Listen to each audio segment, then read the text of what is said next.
My twin sister, May, and I are identical. At the end of our first year of college, I was in a car accident, and I ended up with a facial scar and major trauma.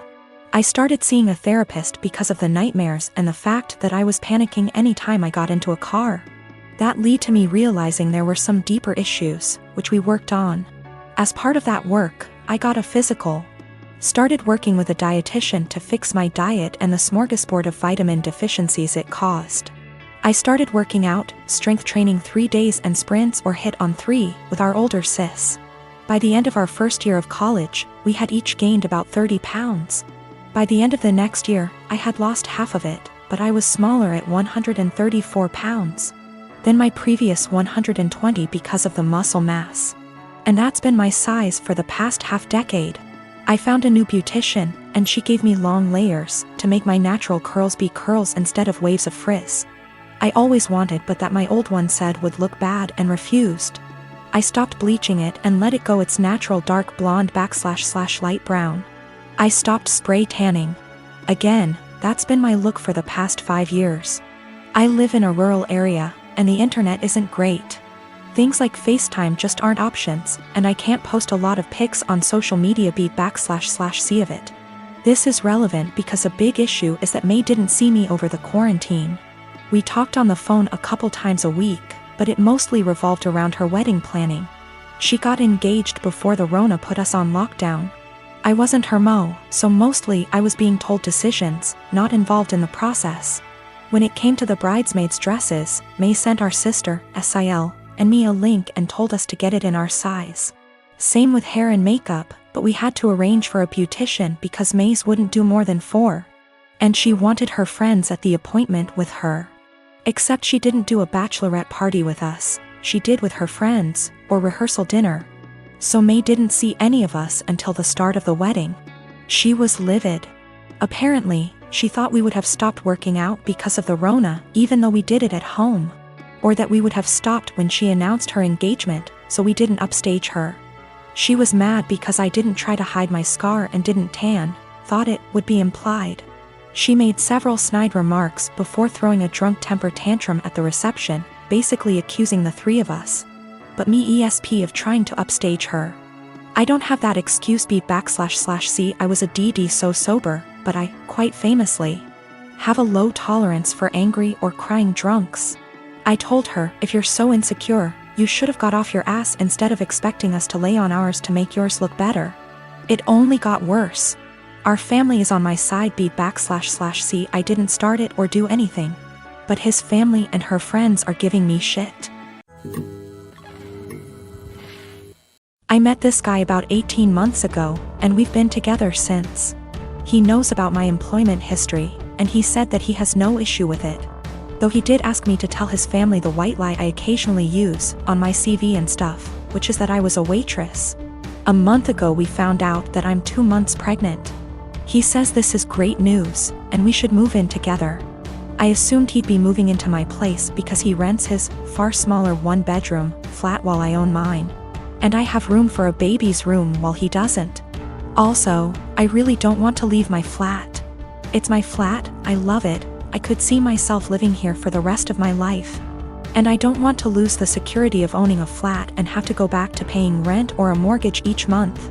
However, he then said that he didn't want to move into my place, and said I should sell it and we buy a place together. I said that I like my place, it means a lot to me that I was able to buy it. And it represents years of working my arse off scrimping and saving. He then said that he understands all of that. But we should be living together by the time the baby comes, and he didn't want to live in my flat. I asked him why not. It's a great flat, it's central to everything, it's spacious, it's got room for all his stuff. There's a daycare in the building, run / owned by another tenant, and a school 5-minute walk away, the list goes on. And he said that he didn't want to live in a flat that was bought with stripper money. That really pissed me off, and I told him no. Way am I selling my flat and that he never had an issue with my stripper money paying for this flat before now. I said I wasn't giving up the security of owning a home for someone who tries to make me feel ashamed about something I don't feel ashamed of. He said that his point is if I sold the flat then we could get a new place with the money from the sale. I said, wouldn't that still be stripper money? And he said that's different, and I asked how. He then said he was going back to his place because I can't talk to you when you're in this state. He's gone back to his flat now and he's texted me saying I'm overreacting / irrational and I need to think of this realistically, rather than emotionally. He says he wouldn't feel right raising a child in my flat knowing how I purchased it and selling / moving is the best idea of all of us, not to mention the fact he isn't on the deed because it's my place and it would never feel like our place because of this.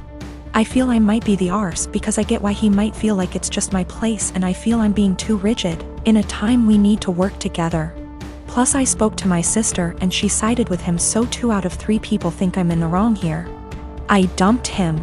There was a whole conversation and during the conversation he said he didn't want to be a parent if I wasn't willing to do everything he wanted, including sharing a house / deed, plus staying together. Also, at the start of the conversation I said what a few people suggested, which was that I'd be willing to sell and split the house with him, provided he paid 50%, and he got very, very angry. Very, very quickly. He also said a few other things, how it's all going to pan out just yet, but it looks like I'm going to be a single mother. I am a 33 years old woman, the breadwinner of our household. I have multiple, highly specialized degrees for a niche industry. I make $200K plus, with potential to get in the $600 MS range. My company has not been hit that badly by COVID, so most of us have kept our jobs, but we're held to strict standards. My husband has a broad degree / work experience. He quit his job right before COVID hit, hoping for a better job in the meantime, and I was supportive. He spent a ton of time applying to various jobs, and finally landed an interview at Organization X. This is his dream job, in almost every imaginable way, I can't be detailed. However, it's paying about $65K a year, which would be fine except this job directly puts my job stability at risk. My company and this org are adversarial, at best. My field is extremely secretive, and if clients discovered my spouse was working for a competitor, I would be permanently tainted. I wouldn't be able to get a job in the industry forever. I know this sounds like an exaggeration, but I promise you, it absolutely is not. It'd be like if I worked in protecting the privacy of celebrities, and he worked for TMZ. If he tapped my car, got into my work devices, he could use that to advance his career. And any trust one have in this field will be gone. Even if I trusted my husband not to do that, my clients and company don't. Worse, B / C my background is so specialized, this is the only field I can work in. I asked him to drop from consideration for this job, since if he got it, we'd lose my income. $65K a year cannot support us in this city. Plus, he does not have to work for this organization. Even if the job market is awful right now, his background gives him access to a wide range of jobs, but I only have this one niche field.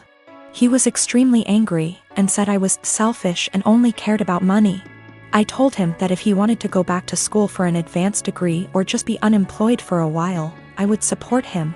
But taking this job isn't possible.